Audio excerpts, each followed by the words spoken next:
فلما بلغا مجمع بینہما، تو جب وہ دونوں پہنچے دریاؤں کے سنگم پر، نسیا حوتہما، تو دونوں اپنی کشتی اپنی مچھلی کو بھول گئے. وہ توشہ دان میں ایک تلی ہوئی مچھلی تھی، اور نشانی یہ بتائی تھی کہ جہاں وہ مچھلی جو ہے وہ پھدک کر توشہ دان میں سے نکل کر زندہ ہو کر دریا میں چلے جائے، وہاں وہ آدمی ملے گا.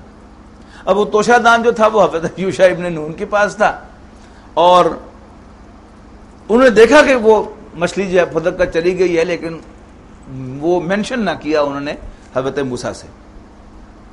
فلما بلغا مجمع بینہما نسیا حوتہما فاتخذ سبیلہ فی البحر سربا فلما جاوزا، جب وہ آگے نکل گئے، قال لفتاہ آتنا غداءنا، تو اپنے ساتھی سے انہوں نے کہا کہ لاؤ بھئی ہمارا کھانا.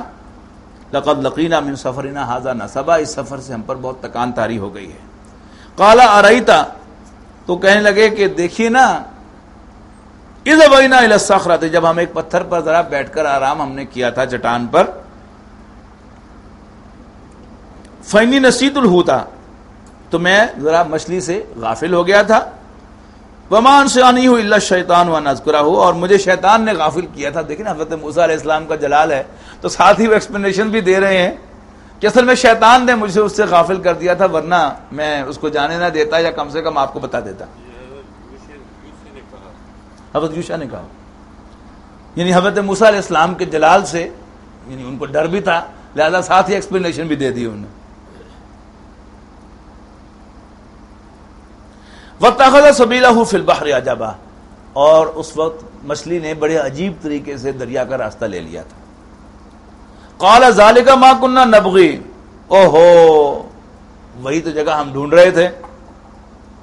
فرتد علی آثارہما قصصا، تو پھر وہ اپنے پاؤں کے نشان دیکھتے ہوئے واپس لوٹے. فوجد عبدا من عبادنا آتیناہ رحمتا من عندنا، تو وہاں انہوں نے ایک بندے کو پایا ہمارے بندوں میں سے، جس کو ہم نے اپنی رحمت میں سے عطا کیا تھا. وعلمناہ من لدنا علما، اور اپنے پاس سے ہم نے انہیں ایک علم بھی عطا کیا تھا. قال لہ موسیٰ، موسیٰ نے ان سے کہا، هل اتبعک علی ان تعلمنی مما علمت رشدا، تو میں کیا آپ کے ساتھ ہو لوں تاکہ میں لرن کروں آپ سے جو خاص علم اللہ نے آپ کو عطا کیا ہے. قال انک لن تستطیع معی صبرا، تو اس بزرگ نے کہا کہ میرے ساتھ رہتے ہوئے تم صبر نہیں کر سکو گے. وکیف تصبر ما لم تحط به خبرا، اور جس چیز کی تمہیں خبر نہیں ہے اس پر تم صبر کرو گے بھی کیسے.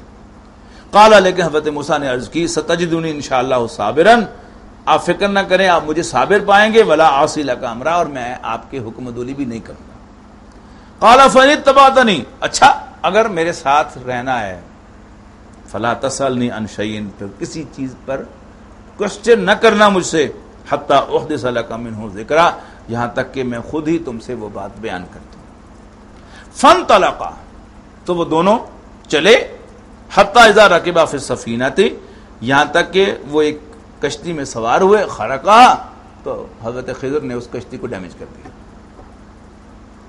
قال، حضرت موسیٰ نے جھٹ پوچھا ہے، اخرقتا لتغرق، قالا ہمت ماری تیری بڑھیا، تو مارنا بندیاں نو سواریاں نو.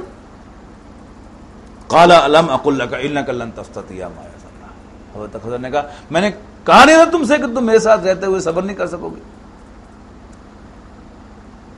قال لا تؤاخذني بما نسيت، حضرت موسیٰ نے عرض کی کہ سوری میں بھول جاؤں تو پلیز آپ مجھے معاف رکھیں، میرا مواخذہ نہ کریں اور میرے کام میں مشکل پیدا نہ کریں. Let me learn something from you. فانطلقا، تو پھر چل پڑے، حتی اذا لقیا غلاما، یہاں تک کہ وہ ایک بستی میں سے گزرے جہاں ایک بچہ تھا، لڑکا تھا. فقتلہ، اور حضرت خضر نے اس کو قتل کر دیا. اب ایک شاہب شریعت پیغمبر ہو اور اس کے سامنے ایک ناحق قتل ہو جائے تو وہ کیسے خاموش رہ سکتے تھے. لہذا قال قتلت نفسا زکیۃ بغیر نفس، ہے بلا وجہ تم نے ایک بچے کو قتل کر دیا، ایک شخص کو. لقد جئت شیئا نکرا، بڑا پٹھا کام کیا تم. قال، حضرت خضر نے، الم اقل لک، میں نے کہا نہیں تھا تمہیں انک لن تستطیع معی صبرا، کہ میرے ساتھ رہتے ہوئے تم صبر نہیں کر سکو گے۔ قال ان سألتک، اچھا سوری ان سألتک عن شیء بعدها فلا تصاحبنی، اب کے بعد اگر میں آپ سے کوئی سوال کروں کسی چیز کے بارے میں تو پھر آپ مجھے اپنی کمپنی سے محروم کر دیں۔ قد بلغت من لدنی عذرا، تو پھر میری طرف سے معذرت قبول کر لیں۔ فانطلقا، وہ پھر چل پڑے، حتی اذا اتیا اہل قریۃ استطعما اہلھا، یہاں تک کہ وہ ایک بستی میں پہنچے، ایک بستی میں آئے، استطعما اہلھا، تو انہوں نے ان سے کھانا طلب کیا، فابوا ان یضیفوہما، لیکن بستی والوں نے ان کی مہمان نوازی سے انکار کر دیا۔ فوجد فیہا جدارا، لیکن اس بستی میں ایک دیوار گر رہی تھی، بوسیدہ دیوار، یرید ان ینقض، گرنے والی تھی، فاقامہ، تو حضرت خضر نے دھکا دے کے اس دیوار کو سیدھا کر دیا۔ قال لو شئت لاتخذت علیہ اجرا، تو اگر آپ چاہتے تو کم سے کم یہ جو دیوار سیدھی کی ہے اس کی اجرت ہی ان سے مانگ لیتے کہ چلو میں تاری دیوار سیدھی کی ہے تو ہن سن کھانا کھوا دو۔ قال ھذا فراق بینی و بینک، حضرت خضر نے فرمایا کہ یہ میرے اور تمہارے درمیان پوائنٹ آف ڈپارچر ہے۔ سأنبئک، پر کی یاد کریں گا جانے تینوں دس یہ دیاں کہ وچلی گلاں کی سن۔ سأنبئک بالتاویل ما لم تستطع علیہ صبرا، میں تمہیں بھید بتائے دیتا ہوں ان باتوں کا جن پر تم صبر نہ کر پائے۔ اما السفینہ، تو جہاں تک اس کشتی کا تعلق ہے، فکانت لمساکین یعملون فی البحر، تو وہ دریا میں کام کرنے والے کچھ غریب ملاحوں کی ملکیت تھی، اور ادھر پرائم منسٹر صاحب آنے والے تھے اور پولیس جو تھی وہ تمام اچھی حالت میں جتنی بسیں ہیں ان کو پکڑ رہی تھی۔ فاردت ان اعیبھا، تو میں نے چاہا کہ میں اس کشتی کو ڈیمیج کر دوں، عیب زدہ کر دوں، اور جتنی پھٹیچر بسیں ہیں ان کو نہیں پکڑتی پولیس، آپ کو پتا نا۔ تو اسی اصول کے تحت حضرت خضر نے اس کشتی کو پرومیننٹلی ڈیمیج کیا تاکہ بادشاہ کے جو کارندے ہیں اس کو ڈیمیج کشتی سمجھ کر اس کو غصب نہ کریں، اس کو نہ چھینیں۔ وَكَانَ وَرَاءَهُ مَلِكٌ يَأْخُذُ كُلَّ سَفِينَةٍ غَصْبًا، اس لیے کہ ایک بادشاہ جو تھا وہ پیچھے تھا اور وہ ملاحوں کی کشتیاں چھین رہا تھا۔ وَأَمَّا الْغُلَامُ، اب نوٹ کیا آپ نے، بظاہر ان ملاحوں کی کشتی ڈیمیج ہو گئی، اب وہ کشتی جو تھی وہ 2 لاکھ مالیت کی کشتی تھی، اب جو ڈیمیج اس کو حضرت موسیٰ نے پہنچایا وہ شاید 5,000 روپے میں ریپیئر ہو جانے والا تھا۔ تو اب ڈیمیج اٹسیلف اس کو آپ فوکس کریں تو بہت بڑا نقصان ہے، لیکن اس کو براڈ اسپیکٹرم میں دیکھیں تو وہ فائدہ ہے۔ 1,95,000 تو بچا دیا حضرت موسیٰ علیہ السلام نے ان کے۔ وَأَمَّا الْغُلَامُ، جہاں تک اس لڑکے کا تعلق ہے، فَكَانَ أَبَوَاهُ مُؤْمِنَيْنِ، اس کے ماں باپ صاحب ایمان تھے، ایمان ہیں۔ فَخَشِينَا أَن يُرْهِقَهُمَا طُغْيَانًا وَكُفْرًا، اور مجھے اندیشہ ہوا کہ یہ لڑکا بڑا ہو کر سرکش ہوگا اور کفر میں پھنس جائے گا اور اپنے ماں باپ کو پریشان کرے گا۔ فَأَرَدْنَا أَن يُبْدِلَهُمَا رَبُّهُمَا خَيْرًا مِّنْهُ زَكَاةً وَأَقْرَبَ رُحْمًا، اور میں نے چاہا کہ ان کا رب انہیں عطا فرما دے ایک بچہ جو اس سے زیادہ پاکیزہ ہو اور زیادہ محبت کرنے والا، پیار کرنے والا ہو۔ وہ عمل جدارو، اور رہی وہ دیوار، فکانہ لغلامین یتیمین، وہ 2 یتیم لڑکوں کی ملکیت تھی، فی المدینہ تھی، گاؤں میں، وکانہ تحتہ کنز لہما، اور اس کے نیچے ان دونوں بچوں کا خزانہ تھا، وکانہ ابوہما صالحا، اور ان دونوں کا باپ نیک آدمی تھا، اس نے اپنے بچوں کے لیے خزانہ اس دیوار کے نیچے نصب کیا، دفن کیا ہوا تھا۔ اب اگر وہ دیوار گر پڑتی تو گاؤں والے جنہوں نے ہماری مہمان نوازی سے بھی انکار کیا تھا وہ خزانہ لوٹ لیتے۔ لہذا فاراد ربک ان یبلغا اشدہما ویستخرجا کنزہما، تیرے رب نے یہ چاہا کہ دونوں بچے جوان ہوں اور خود اپنا خزانہ نکالیں، رحمتا من ربک، تیرے رب کی مہربانی سے، وما فعلتہ عن امری، یہ سب کچھ میں نے آن مائی اون نہیں کیا تھا، اپنی طرف سے نہیں کیا تھا، بلکہ یہ اللہ کے حکم سے کیا تھا۔ ذالک التأویل ما لم تستطع علیہ صبرا، اور یہ ہے انٹرپریٹیشن، وضاحت ان تمام معاملات کی جن پر تم صبر نہ کر پائے۔ لیکن اب نوٹ کیجئے کہ جو پہلے دو کام تھے وہ نیگیٹو کام تھے، کشتی کا ڈیمیج کرنا اور بچے کا قتل کرنا، یہ نیگیٹو کام تھے، لہذا ان کو حضرت موسیٰ علیہ السلام نے اپنی طرف منسوب کیا۔ اردت تو میں نے چاہا، میں نے کیا، اور یہ دیوار سیدھی کرنا ایک پازیٹیو کام تھا، اس پر کہا فارادہ ربو کا، تیرے رب نے ارادہ کیا۔ تو یہ ایک رسپیکٹ کی بات ہے کہ اچھی بات کو انسان اللہ کی طرف منسوب کرے، بری بات کو اپنی طرف منسوب کرے، لیکن حقیقت کیا ہے؟ ہر کام کا کرنے والا جو ہے وہ اللہ ہے۔ یہ ہے وہ انٹرپریٹیشن، یعنی ظاہر دنیا کا وہ جو پہلا وہ مین جو اس کا سبق ہے کہ دنیا کی زیب و زینت اللہ سے غافل کرنے کے لیے، تو یہاں سبق کیا ہے؟ ایک ہے دنیا کے ظاہری حالات و واقعات، لیکن ایک ہے ان کے پیچھے اللہ تعالیٰ کی مشیت جو کار فرما ہے۔ بندہ مومن کی نظر اللہ کی مشیت پر ہوتی ہے، کام اچھا ہو یا برا، کو یہ کہتا ہے الحمدللہ علی کل حال، ہر حال میں اللہ کا شکر ہے، رب جو کرے بہتر کرے، ڈیمیج ہو گیا اسی میں اللہ کی طرف سے کوئی خیر ہوگا، میں فلاں چیز اچیو نہیں کر پایا اسی میں کوئی بہتری ہوگی، میرا کام ہے میں اللہ کا وفادار رہوں، اگر میں اللہ کا وفادار ہوں تو اللہ تعالیٰ مجھ سے بڑھ کر میرا خیال رکھے گا، وہ مجھے اس سے بہتر دے دے گا۔ پتہ نہیں اس نقصان سے اللہ تعالیٰ نے مجھے اور کتنے نقصانوں سے بچا لیا۔ نہیں ایک شخص جو ہے وہ ایک چھوٹے سے حادثے سے دوچار ہوتا ہے، آپ کئی دفعہ پڑھتے ہیں نا اخبارات میں کہ کوئی ٹرین جو ہے اس کا حادثہ پیش آیا یا ہوائی جہاز کو حادثہ پیش آیا، تو کوئی مسافر جو تھا وہ بغیر اپنی ول کے اس جہاز میں سوار نہیں ہو سکا تھا۔ اس وقت وہ افسوس کرتا کہ ہو میری فلائٹ مس ہو گئی، لیکن ایک گھنٹے کے بعد پتہ چلتا ہے کہ وہ جہاز کریش ہو گیا، تو پھر اسے معلوم ہوتا ہے کہ اللہ تعالیٰ نے کتنا بڑا احسان اس پر کیا ہے۔ اب وہ آیا اصحاب کہف کا اپوزٹ واقعہ، وَيَسْأَلُونَكَ عَنْ ذِي الْقَرْنَيْنِ، اور آپ سے پوچھتے ہیں ذوالقرنین کے بارے میں، قُلْ سَأَتْلُو عَلَيْكُم مِّنْهُ ذِكْرًا، کہو کہ میں تمہیں اس کا حال پڑھ کے سناتا ہوں۔ اِنَّا مَكَّنَّا لَهُ فِي الْأَرْضِ وَآتَيْنَاهُ مِنْ كُلِّ شَيْءٍ سَبَبًا، ہم نے اس کو زمین میں بڑی دسترس دی تھی اور ہر طرح کا سامان دنیا عطا کیا تھا۔ فَأَتْبَعَ سَبَبًا، تو اس نے ایک سفر اختیار کیا، حَتَّىٰ إِذَا بَلَغَ مَغْرِبَ الشَّمْسِ وَجَدَهَا تَغْرُبُ فِي عَيْنٍ حَامِيَةٍ وَجَدَ عِندَهَا قَوْمًا، یہاں تک کہ جب وہ سورج کے غروب ہونے کی جگہ پر پہنچا، یعنی زمین اینڈ ہو گئی اور سمندر سامنے تھا اور پیچھے اس کے سورج غروب ہوتا نظر آ رہا تھا، وہاں اس نے قوم کو پایا۔ قلنا یا ذوالقرنین اما ان تعذب و اما ان تتخذ فیہم حسنا، کہ ذوالقرنین ہم نے کہا کہ چاہو تو تم انہیں سزا دو اور چاہے تو ان کے ساتھ نیکی کرو۔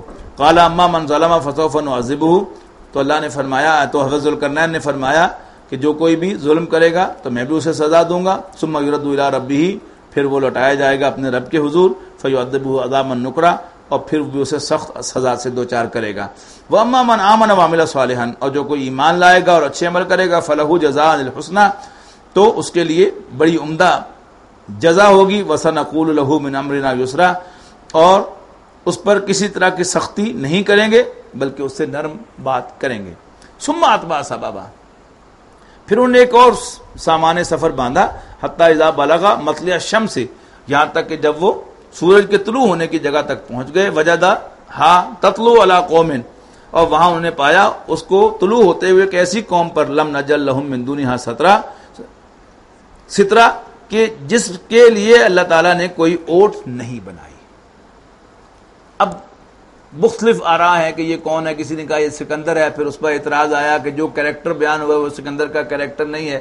زیادہ جو رائے بنتی ہے کہ یہ کہ خورس یہ بہت بڑے، یعنی بنی اسرائیل کے ایک بہت بڑے ہیرو تھے، بہت بڑے بادشاہ تھے، بہت نیک دل تھے، یعنی ایران میں جو پچھلے شاہ ایران نے جو جشن منایا تھا 2500 سالہ جشن، وہ اصل میں انہی کا جشن تھا، اپنا نسبت اس نے قائم کی تھی کہ ہم انہی کی نسل سے ہیں، تو انہی کا جشن منایا تھا۔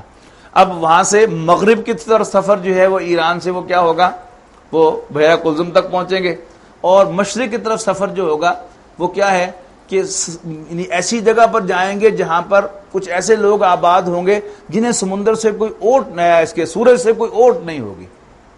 اب اس سے کیا مراد ہے اللہ ہی بہتر جانتا ہے، لیکن ایک جنرل سی فیلنگ یہ ہے کہ جوں آپ ویسٹ کی طرف جاتے ہیں تو وہاں ٹھنڈک جو ہے ٹیمپریچر کم ہوتا چلا جاتا ہے، اور جوں آپ ایسٹ کی طرف آئیں گے تو ایسا معلوم ہوگا جیسے سورج کے اور انسانوں کے درمیان کوئی اوٹ ہے ہی نہیں، تو ٹیمپریچر جو ہے بڑھتا چلا جائے گا۔ واللہ عالم اس سے مراد کیا ہے، لیکن ایک فیلنگ جو ہے وہ ایسی ہوتی ہے کہ مشرق اور مغرب کے درمیان یہ فرق جو ہے وہ ہے، واللہ عالم۔ اصل میں یہ جو چیزیں ہیں یہ اپنے اپنے ذوق کی بات ہوتی ہے، یعنی بعض محققین ان کو اس بات کا بڑا ذوق ہے کہ وہ ایک ایک چیز کو ہسٹری پر بھی ان کی کمانڈ ہوتی ہے، جغرافیہ پر بھی ان کی نظر ہوتی ہے، تو پھر وہ ان کو چیزوں کو جو ہے وہ بڑے تحقیق کے انداز میں تلاش کرتے ہیں، ڈھونڈتے ہیں اور ان کی انٹرپریٹیشن کرتے ہیں۔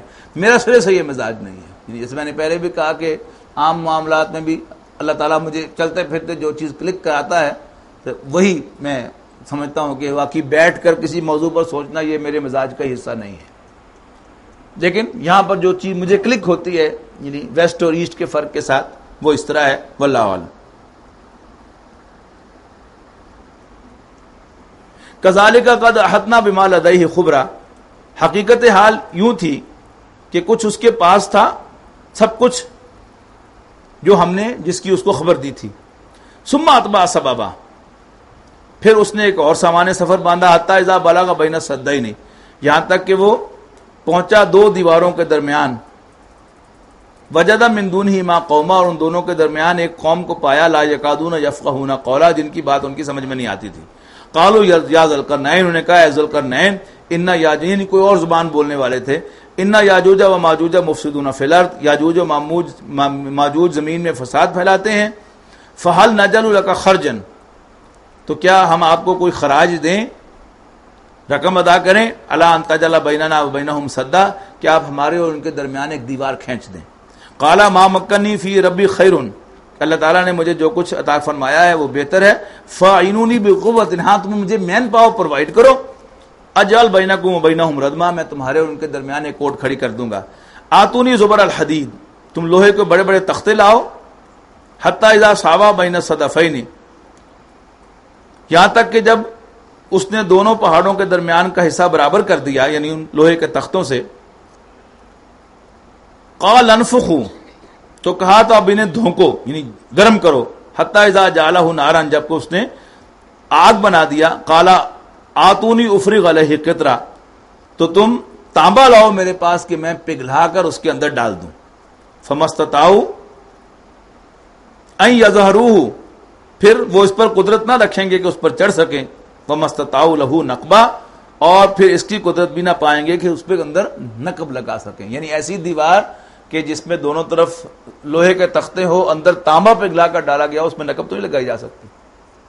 اب پھر جدید تہذیب کو دیکھیے اس کے ساتھ کہ what ever was the situation, کوئی ایسی تھی آبادی، اس پر بھی آپ جو دوسری تفسیریں ہیں، جو محققانہ ذوق رکھنے والے لوگ ہیں، انہوں نے پھر وہ مختلف آراء کی ہیں کہ یہ فلانی، کسی نے دیوار چین کہا، کسی نے کچھ کہا، کسی نے کچھ کہا، کسی نے کہا کہ یہ اوپر کاکیشیا کے اوپر ایک دیوار جو ہے وہ ہوائی جہاز کے اوپر سے نظر بھی آتی ہے، لیکن جب یہ ہوائی جہاز آ گیا تب بے شک 10 دیواریں نیچے کھڑی ہوئی ہوں، اوپر سے حضرت ذوالقرنین نے کہا تھا نا کہ اس کو اوپر سے پھلانگ بھی نہیں سکیں گے، اس کے اندر نقب بھی نہیں لگا سکیں گے، لیکن ہوائی جہاز آ گیا جدید ٹیکنالوجی کا، تو اب وہ ایکسیسیبل ہو گئی پوری دنیا ان کے لیے، اور اس کو طاقت و تاراج کرنا ان کے لیے ممکن ہو گیا۔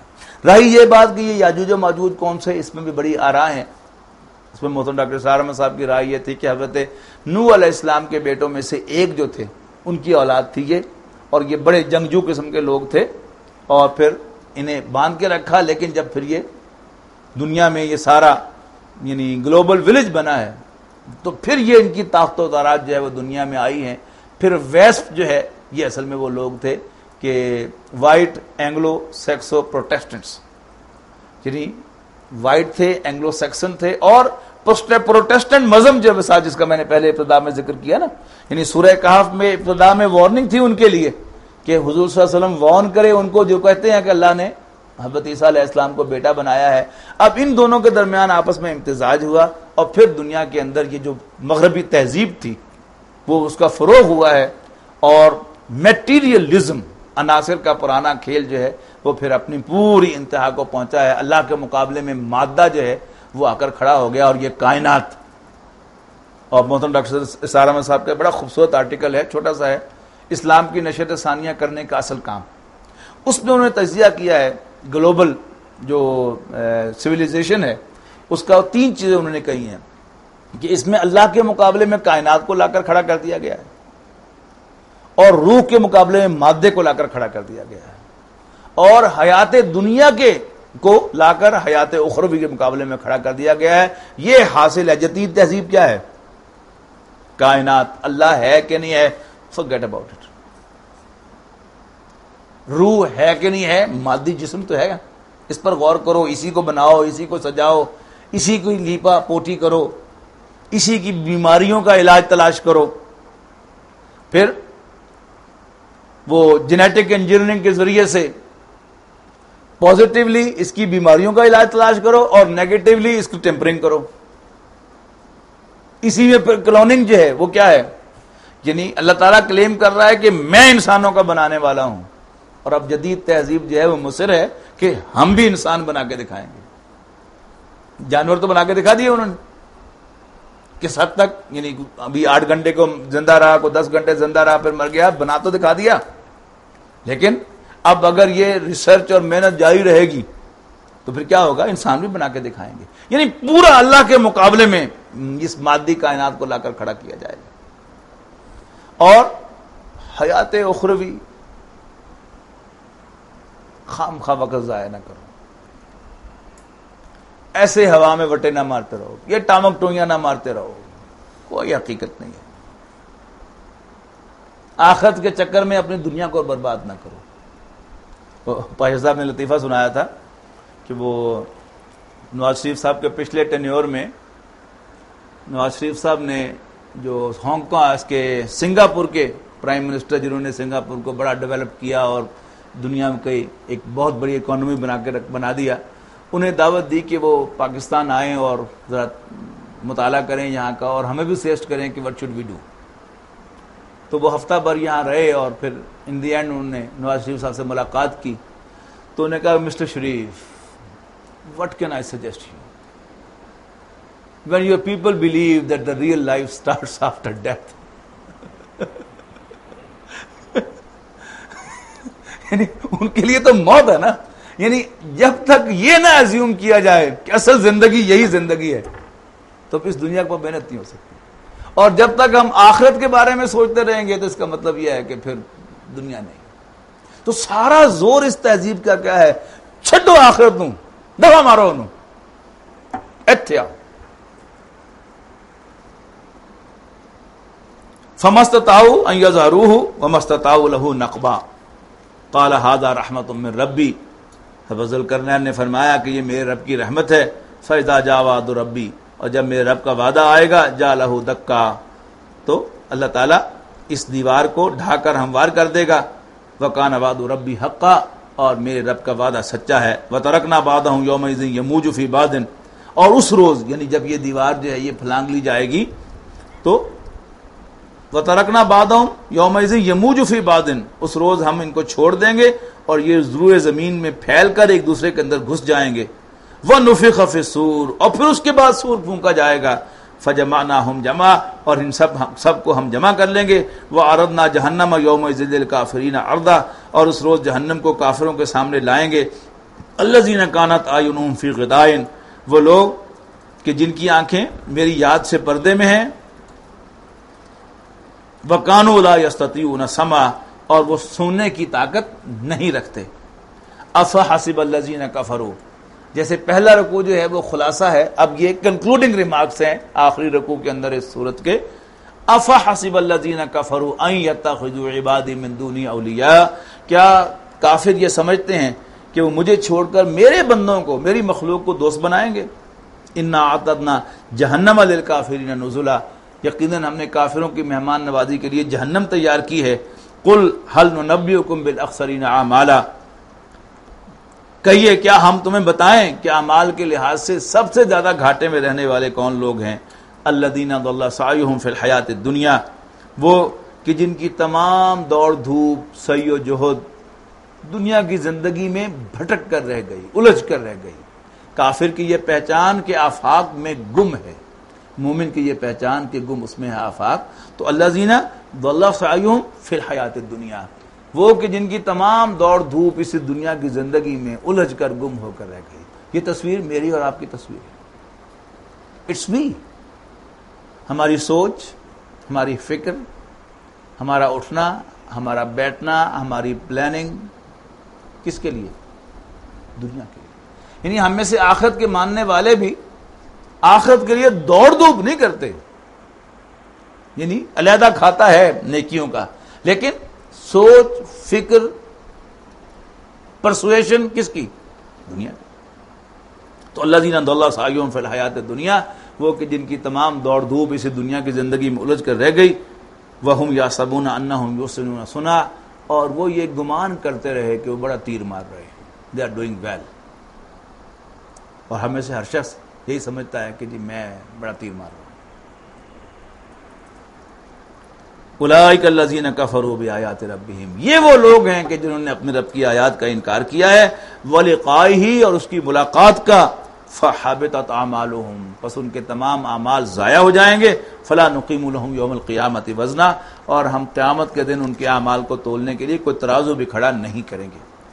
ذالک جزاؤہم جہنم بما کفروا واتخذوا آیاتی ورسلی ہزوا، یہ رہی ان کی سزا جہنم کی شکل میں، اس لیے کہ انہوں نے میری آیات اور میرے پیغمبروں کا مذاق اڑایا، مانا بھی اور عمل بھی نہیں کیا، آخرت کو مانا بھی، آخرت کی فکر بھی نہیں کی، اس کو پرائرٹی بھی نہیں دی۔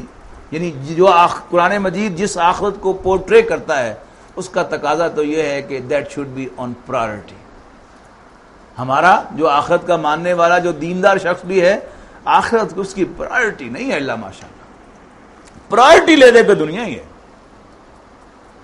جبکہ رسول اللہ صلی اللہ علیہ وسلم کی فیوریٹ صورتوں میں سے جو اکثر آپ جمعے کی نمازوں میں پڑھا کرتے تھے، سورہ اعلیٰ ہے، بل تؤثرون الحیات الدنیا، لیکن تم دنیاوی زندگی کو پریفرنس دیتے ہو، والآخرۃ خیر وابقی، حالانکہ آخرت بہتر بھی ہے اور لانگ لاسٹنگ بھی، باقی رہنے والی بھی۔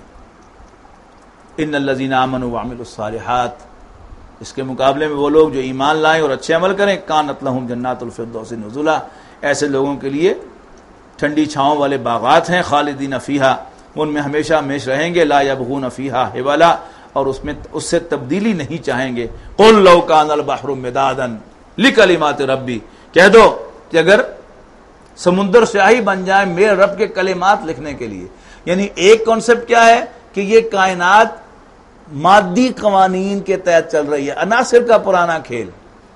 قرآن کیا کہتا ہے؟ نہیں، پتا بھی اللہ کی اجازت کے بغیر نہیں ہلتا۔ اب اس کو کمپیئر کیجئے، کہ اللہ تعالیٰ کے کلمات وہ اتنے زیادہ ہیں کہ سارے سمندر سیاہی بن جائیں اس کے کلمات لکھنے کے لیے، ایک مقام پر ہے، پھر اس جیسے اور بھی ایڈ ہو جائیں تو سمندر ختم ہو جائیں گے، اللہ کے کلمات ختم نہیں ہوں گے۔ وَلَوْ جِئْنَا بِمِثْلِهِ مَدَدًا، خاموش جیسا اور سمندر لے آئیں۔ قُلْ إِنَّمَا أَنَا بَشَرٌ مِثْلُكُمْ يُوحَىٰ إِلَيَّ، کہہ دو کہ میں تو تمہارے جیسا ایک بشر ہوں، یقیناً یوحیٰ الیہ، میری طرف وحی آتی ہے، انما الہکم الہ واحد، کہ تمہارا معبود صرف ایک معبود ہے۔ فمن کان یرجو لقاء ربہ، یہ قرآن مجید میں رسول اللہ صلی اللہ علیہ وسلم کے بارے میں جو بعض مقامات پر یہ وضاحت آئی ہے کہ میں تمہارے جیسا بشر ہوں، یہ اصل میں اس توحید کے نقطہ نگاہ سے ہے، یعنی الوہیت میں کوئی حصہ نہیں ہے، لیکن جو حضور صلی اللہ علیہ وسلم کی دوسری حیثیت ہے کہ آپ اللہ کے رسول بنائے گئے ہیں، وہ جو ہے وہ یونیک حیثیت ہے، یعنی بشر ہونے کے اعتبار سے تو وہ اللہ کے مقابلے میں وہ انسانوں کی صف میں آ جاتے ہیں، لیکن جب ہم عام انسان ورسز نبی کی بات کرتے ہیں تو نبی کا کوئی میچ نہیں ہے، اس اعتبار سے حضور صلی اللہ علیہ وسلم کا کوئی میچ نہیں ہے۔ فمن کان یرجو لقاء ربہ، تو جو کوئی بھی امید رکھتا ہو اپنے رب سے ملاقات کی، فلیعمل عملا صالحا، تو اسے چاہیے کہ اچھے عمل کرے، ولا یشرک بعبادت ربہ احدا، اور اپنے رب کی بندگی میں، اپنے رب کی عبادت میں کسی کو شریک نہ کرے۔ بارک اللہ لی ولکم فی القرآن العظیم ونفعنی وإیاکم بالآیات والذکر